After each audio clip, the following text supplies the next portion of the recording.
More frontline staff of SMRT Buses will be trained to help people with disabilities and dementia. SMRT Buses says this is to enhance inclusive service delivery in public transport. It signed a deal with 5 social service agencies, including the Agency for Integrated Care and the Alzheimer's Disease Association, on the exchange of information and expertise. The agencies will teach SMRT staff proper techniques to help people with disabilities or dementia.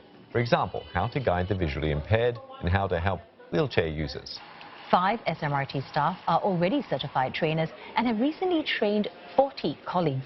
The deal was signed at the new Yishun Integrated Transport Hub, which will open to the public next month.